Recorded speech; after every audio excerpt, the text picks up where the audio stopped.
This summer on BBC Northern Ireland. The sheep farmer who can't whistle. You know, it is embarrassing being a sheep farmer who can't whistle, you know. You know, my father was a sheep farmer, great whistler. My grandfather, sheep farmer, great whistler. My great-grandfather, a baker, but a great whistler. And that's why I got in touch with Tony, you know, from the show to teach me how to whistle. Because at the minute, I just don't have the respect of the sheep. Right, Kevin, so what you need to do is relax yourself, okay? Don't let the on sheep get to you, okay? Have a wee look at me here and I'll show you how it's done.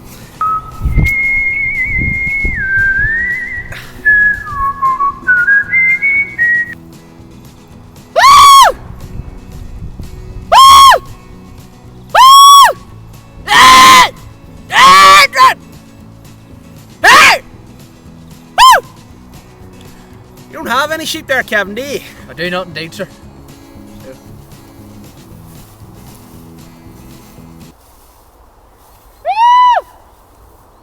Cruise Control, a day in the life of Northern Ireland football agent Keith Cruz.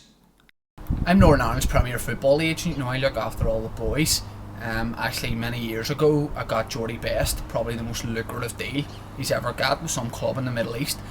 See us, we right back here. He was going to sign a deal with me, but he went with a different agent, you know. So here he is now. Do you want your ball back, mate? Do you? Do you? Fuck off. Under 11's football's a jungle, you know.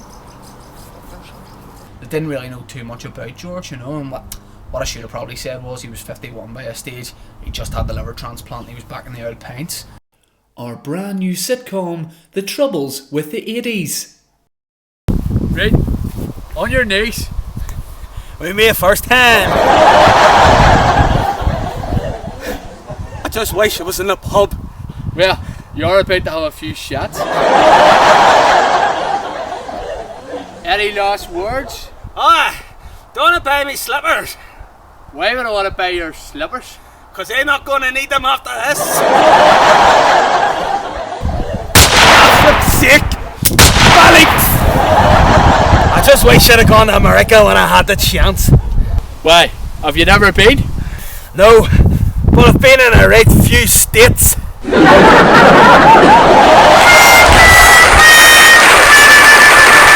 And settling in, where we look at life with some of Ulster Rugby's new signings. You know, back home's too warm for me. So they said to me, do you want to go out here and play in Ulster? I says, is it warm? And he says, no, it's cold. So I say, I'll play rugby with you, Rune. But a lot of the boys tend to just get it around each other's houses, you know. Cameras aren't there taking photos of you doing shots, you know, tops off, pants off. You know, they don't take that. So it's a lot of guys around the house, have a barbecue, have a drink, maybe touch each other's ducks. You don't know, it could be a good time for us, yeah? So a lot of these girls are coming up with me just, you know, and they're trying to rub me and touch me, and I'm thinking maybe I'll do the slip. But all the girls in Belfast are stunking. You know, back home we have a lot of girls, we would say they're like curvy. But what you call curvy over here is just fit. Don't act fit. Got enough for myself. CJ, thanks for your time. Are you out in Belfast tonight, heading to town? No, I think Belfast shut. Taking a look at the young people, we ask the question, what is swag? Something, do you know what I mean, like your generation might not get. You know, best example I can give you is me and my mates outside City Hall smoking up some green, some rollies. I fell, broke my leg in 3 places. Everyone's like, man, go to hospital, bro, go to hospital. And I was like, nah, mate, swag though. Another example would be my dad's like, you've just graduated or whatever, university, you need to get like a real job. And I was like, no, mate, I'm too busy, swag. And he's like, you're 34. And I'm like, swag though. He's like, you've 4 kids. Swag, mate. And that's all it is. This is kind of like the swag palace, if you know what I mean.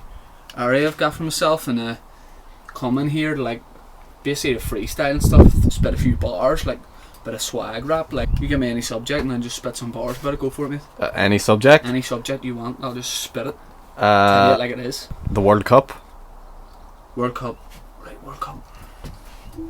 I'm watching all the football because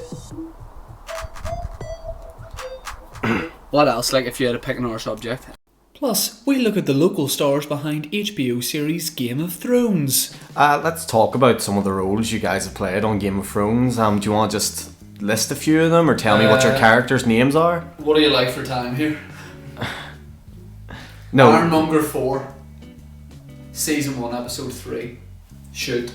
I was a decapitated horseman in Series 1. Any other sort of projects outside of this? I got myself this role for quite a big, new company, Tesco, and basically what my role for Tesco is that I would be like in, the car park, because they see me in Game of Thrones, they see that I'm an outdoors guy. This is what I do. So they put me in the car park. They say to me to grab all these. Well, I call them, metal chariots. The Tesco call them trolleys. Keeping up with Mike McGoldrick. I live in the North Down area, and why would I ever want to leave? I haven't been to, say Belfast since 2009. At a terrible incident when the brakes on my bicycle failed, and I ended up, unwittingly riding into the Belfast jurisdiction just over the North Down boundary line. It obviously caused my lungs to go, absolutely spastic.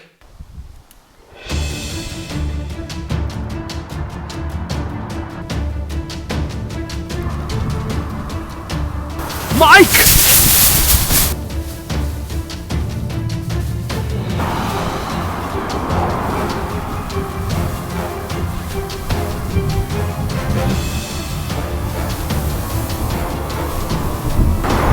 I never want to go back there. Come, mate. Ah, the air's so good.